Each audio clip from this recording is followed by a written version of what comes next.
Alright, so tonight I'm going to be meditating on the law of karma. This is from instructions on training the mind, and it's from Dharmarakshita. Explains in the Wheel of Sharp Weapons. It's a special scripture about the law of karma, and there's a precept before you do the preparatory practices. I'll read that out now. It is important to understand the relationship between actions and their effects. Our normal reaction when faced with a problem is to try to find someone to blame. But if we look at the situation with wisdom, excuse me, I've got a bit of a dry throat, we shall recognize that we created the cause of that problem through our negative actions. The main cause of all our problems is necessarily a negative bodily, verbal or mental action that we ourselves created in the past. Other people's actions are only secondary conditions that enable our negative karma to ripen. If they do not provide conditions for our negative karma to ripen, something else definitely will, for once the main cause has been established, unless we purify it through purification practice, nothing can stop the effect from occurring sooner or later. Instead of blaming others for our problems, we should use our misfortunes to deepen our understanding of karma.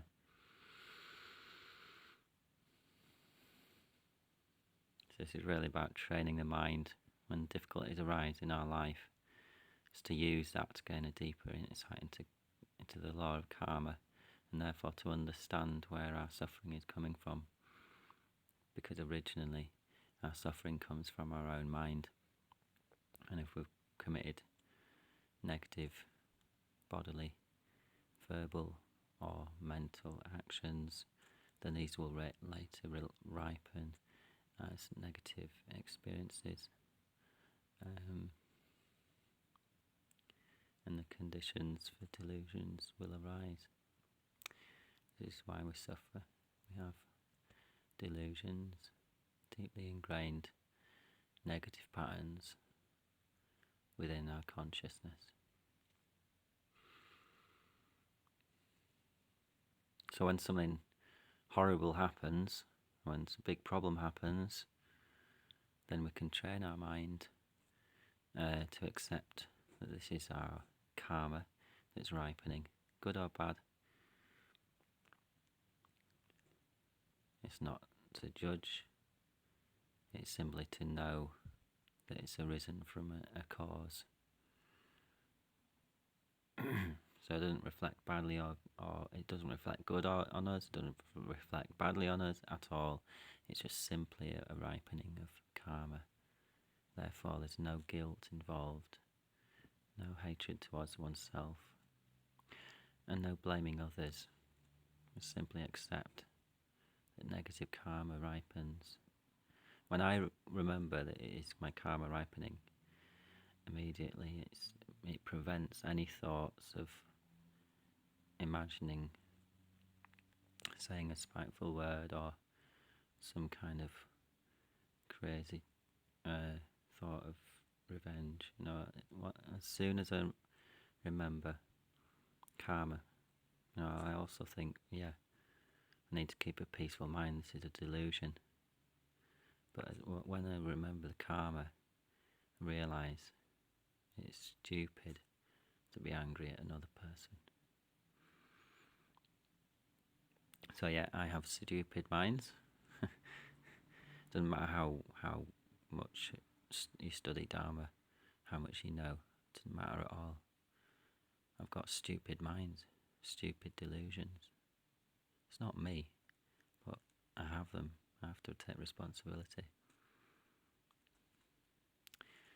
Dharmarakshita lists many such examples of actions and their effects that are explained by Buddha in sutras such as the 100 Action Sutra and the Vinaya Sutras. If we read these, we shall be able to recognize all the difficulties we experience in our daily lives as a wheel of sharp weapons that returns full circle upon us for the harm we have caused. So there's this image of a wheel of sharp weapons. It's not just one sword, it's like a wheel, whole array of swords in a wheel. It's bound to hurt us. So when we have the poisons of anger, attachment and ignorance within our mind, then we're bound to get hurt no matter what. We're bound to suffer no matter what with these delusions in our mind. The things that happen are perceived by us as being very negative experiences. When this negative karma is ripening, it seems horrible to us. Sometimes our friends help us to see that it's not an inherently horrible thing, but it does seem horrible to us on our own, because our negative karma and our delusions are like a wheel of sharp weapons. It's a very good analogy. It's not like you could ever win a battle with a mind of anger.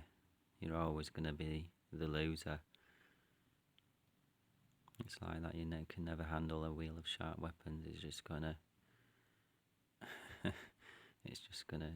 return and hurt myself. If I develop anger towards someone else, negative feelings will ripen within my mind, possibly immediately, possibly later on, like a wheel of sharp weapons. If I develop attachment, I'm going to feel dissatisfaction later on, going to feel possibly downcast later on, fed up later on because of my attachment, dissatisfied because of attachment. It's a wheel of sharp weapons. It's what having delusion in our mind is like. Trying to wield a wheel of sharp weapons, you never come off better than anyone. Never.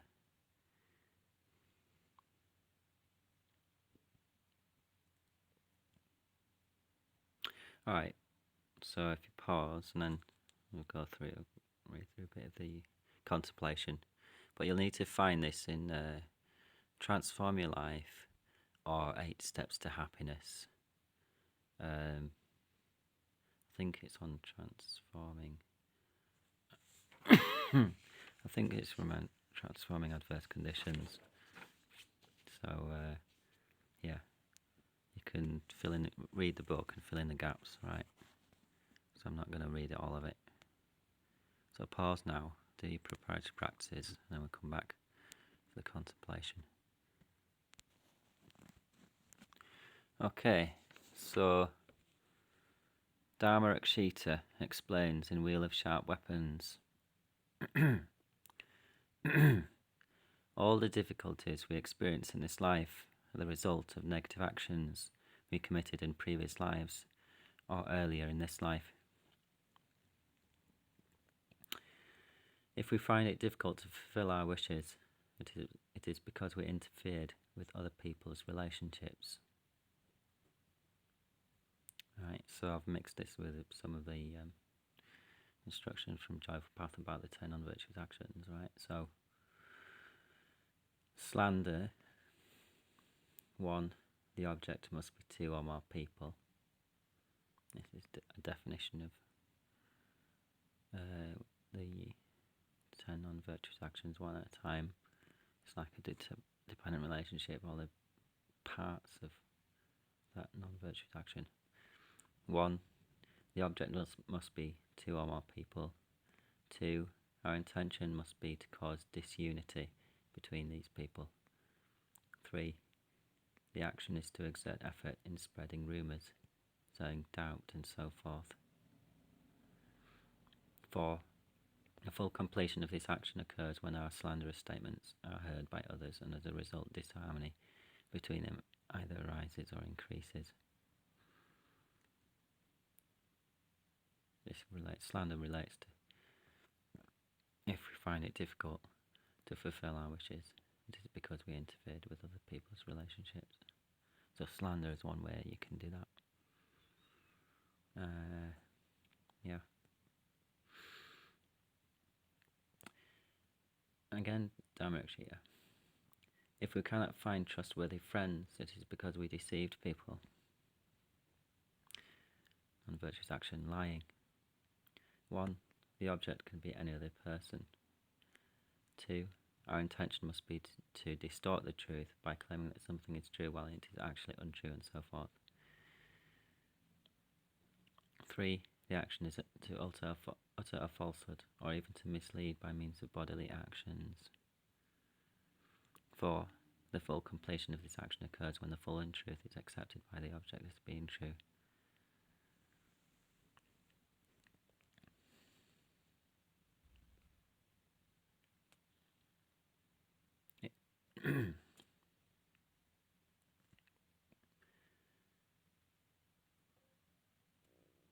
So, the karmic result of lying is being unable to find trustworthy friends, among other things. It's worth reading up about. Joyful Path of Good Fortune chapter is the best one to read. And if you don't have time to go through that in detail, you could read through Introduction to Buddhism.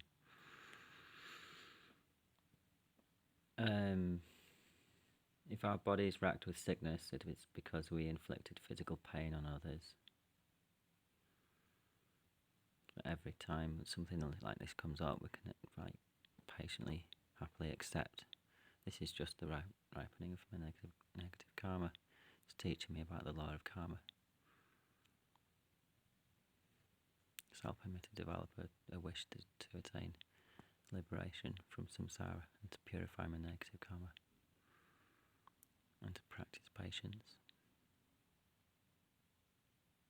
and to be able to continue to have love and compassion for others, because we're never blaming others for our suffering.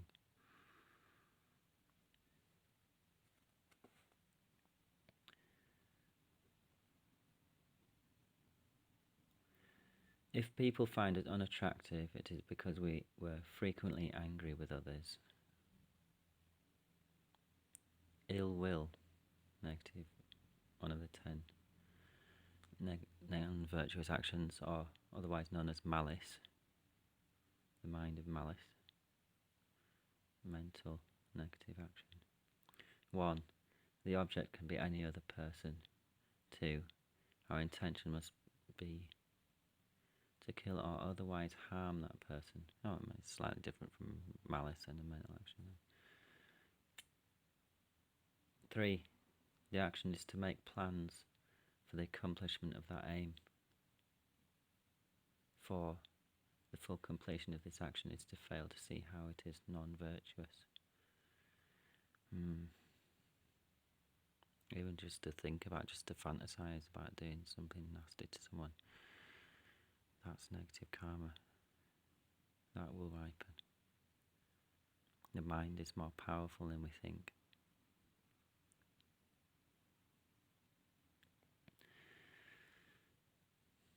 If we are poor, it is because we stole others' possessions.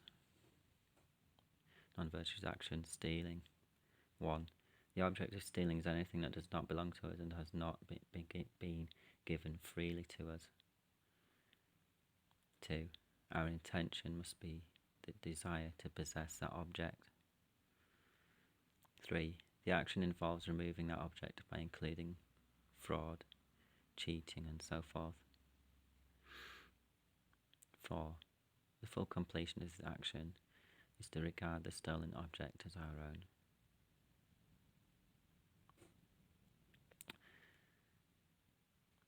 If we have a short lifespan, it is because we killed others.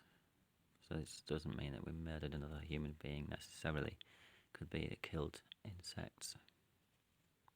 So insects have quite a short lifespan, but if we kill insects, that's going to affect our own karmically determined lifespan.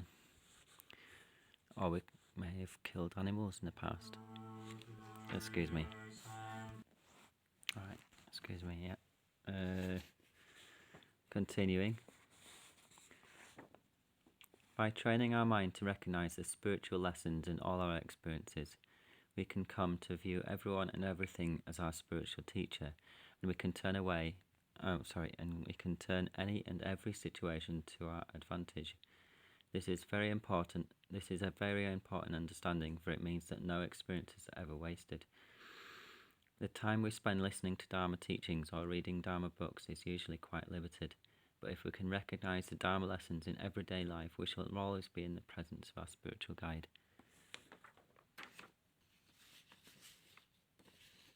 That's the essence, isn't it, of Dharma practice.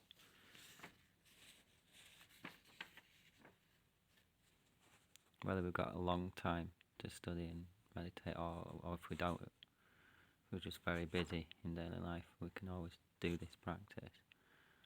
And it's the essence, really. Observing karma ripening, attempting to purify that karma, recognising that it is a teacher for us. As Milarepa said, I don't need to read Dharma books. Everything that appears to my mind is a Dharma book. All things confirm the truth of Buddha's teachings and increase my spiritual experience. It was because he saw everything as a spiritual teacher that he progressed very swiftly along the spiritual path and attained full enlightenment in that one lifetime. Milarepa, yeah.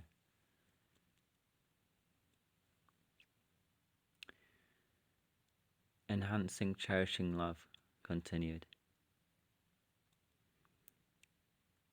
If we are skillful, whoever we see can teach us about the law of karma. When we see or hear about poor people, we can reflect that the experience of poverty is the result of not having practiced giving in the past. This will encourage us to practice giving.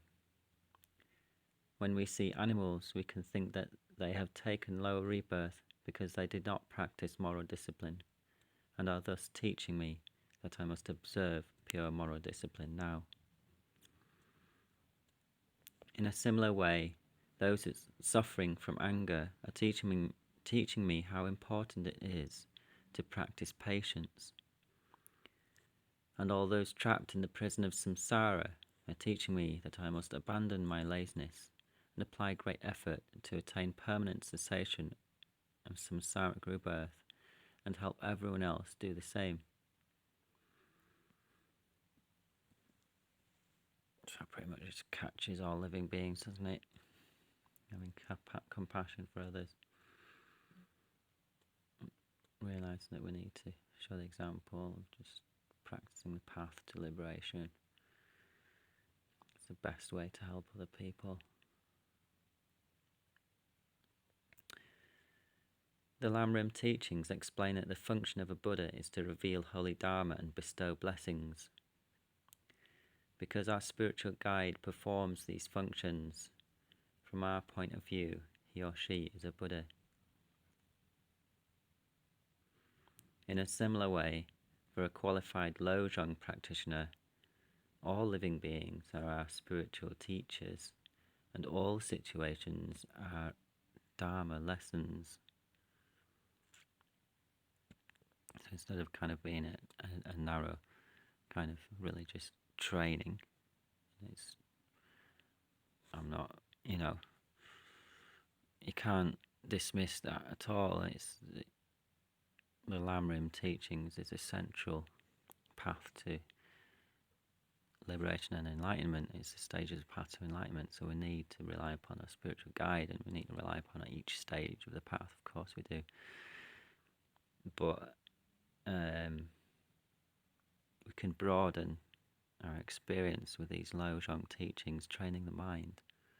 We can broaden our experience to encompass every experience that we encounter in life, and see everyone as spiritual teachings and all situations as Dharma lessons.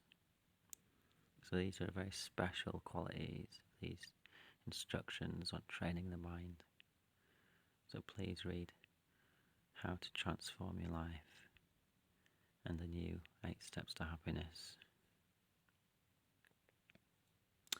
As Milarepa said, once again, I don't need to read Dharma books. Everything that appears to my mind is a Dharma book. All things confirm the truth of Buddhist teachings and increase my spiritual experience.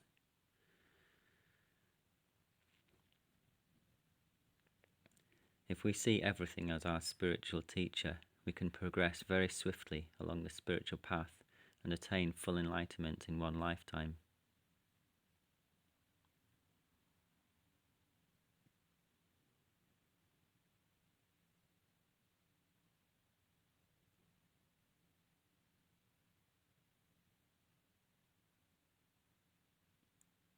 So,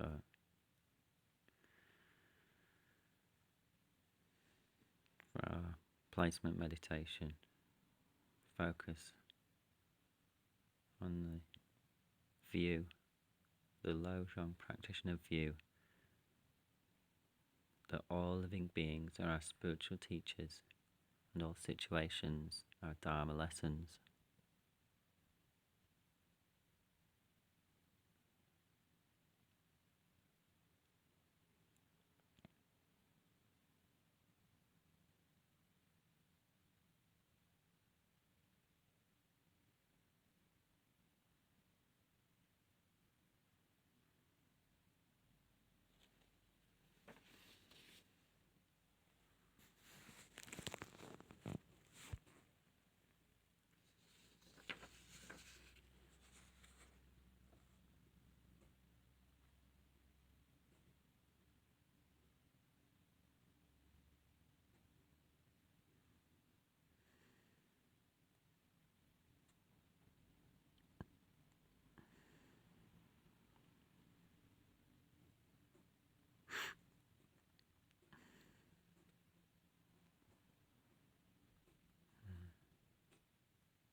All the different daily experiences, all the different daily activities